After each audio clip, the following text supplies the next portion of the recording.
గురువుగారు, ఆజ్ఞ అంటే ఏదైనా ఒక పని చేయమని ఆదేశించడం అని అర్థం కదా. ఇందులో సుగ్రీవాజ్ఞ మరింత విశేషంగా చెప్తూ ఉంటారు. ఏమిటి సుగ్రీవాజ్ఞ అంటే? రామాజ్ఞ కంటే సుగ్రీవాజ్ఞ గొప్పది. శ్రీరామాయణం అంతా కూడా మనం పరిశీలించినట్లయితే రామచంద్రమూర్తి కరుణాసింధువు, కృపాళువు, ఎవరు ఏది అడిగితే చేసే మహానుభావుడు, పరమదైవం. ఆజ్ఞాపించే దైవం కాడు, ఆచరించే దైవం. అనుసరించే మనందరికీ కూడా నిత్య స్మరణ ఆ స్వామినామంతో ఉండాలి. శ్రీరామ జయం అందుకే అంటూ ఉంటారు. ఈ క్రమంలో సుగ్రీవాజ్ఞ రాముడి మాట కంటే కూడా పైచెయ్యి ఎలా అయింది? సీతాన్వేషణ నిమిత్తమై వానరులను నలుదిక్కులా పంపించే ప్రయత్నం చేశాడు సుగ్రీవుడు.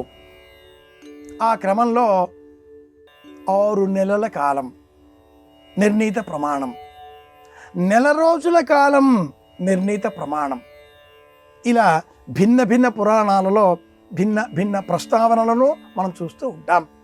1 నెల రోజుల గడువు నియమించాడు, విధించాడు. ఆ కాలం గడిచిపోయింది. స్వయంప్రభ గుహలో అంగదుడు, జాంబవంతుడు, హనుమంతుడు తదితర వానరులు సుగ్రీవుడు విధించిన ఆ కాల పరిమితి దాటిపోవడంతో ఏం చేయాలో తోచక తిరిగి వెళితే మన మాట కూడా వినడు, మరణ దండన తప్పదు, కనుక ఇక్కడే మనం ప్రాణత్యాగం చేద్దాం. అదిగో కొండ మీద ఒక పక్షి కనిపిస్తున్నది. ఈ సందర్భంలో సుగ్రీవాజ్ఞ.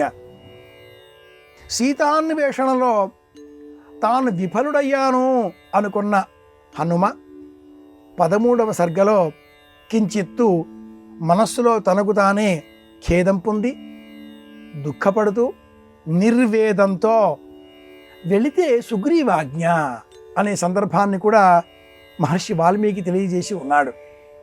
సుగ్రీవాజ్ఞ అంత తీవ్రమైనది, కఠినమైనది. సీతా సందర్శనం అనంతరం తమ విజయాన్ని సుగ్రీవాదులకు తెలియజేయాలి. సుగ్రీవాదుల ద్వారానే రాముల వారికి ఈ వార్త చేరుతుంది. అలా కాకుండా నేరుగా సీతను సందర్శనం చేసిన విషయాన్ని, సంతోషకరమైన వార్తను కూడా తీసుకుని వచ్చినప్పటికీ మారు మాట వినడా సుగ్రీవుడు. రాముల వారికి సీతను సందర్శనం చేశామన్న విజయవార్త తెలిసే అవకాశం లేకుండా పోతుంది అని ఆలోచించిన జాంబవంతాదులు మధువన విధ్వంసం చేస్తారు. సుగ్రీవుడికి మేనమామ ఈ వనాన్ని పాలించేటటువంటి తోటమాలి. వానరులంతా ఈ తోటను విధ్వంసం చేశారు అన్న వార్త విన్న సుగ్రీవుడు విజయాన్ని తమకు ఈ విధంగా తెలియజేశారు, సుగ్రీవాజ్ఞ ఇంత ప్రత్యేకమైనది కదా అని స్మరిస్తాడు. ఇలా పలు సందర్భాలలో రామాజ్ఞ కంటే కూడా సుగ్రీవాజ్ఞ విశేషం అనే ఘట్టాన్ని మనం స్మరించుకోక తప్పదు. కాల నియతిలో గ్రంథాదులను అనుసరించి 1 నెల, 2 నెలలు, 6 నెలలు అనే భిన్న భిన్న ప్రస్తావనలను మనకు వాల్మీకి రామాయణం, అలాగే అనేక ఇతర రామాయణాలు తెలియజేస్తాయి. ఇలా కాల పరిమితి ఏదైనా సుగ్రీవాజ్ఞ అన్నప్పుడు కొంత సమయం అని చెప్పాలి. నిక్కచ్చిగా ఉండేది సుగ్రీవాజ్ఞ.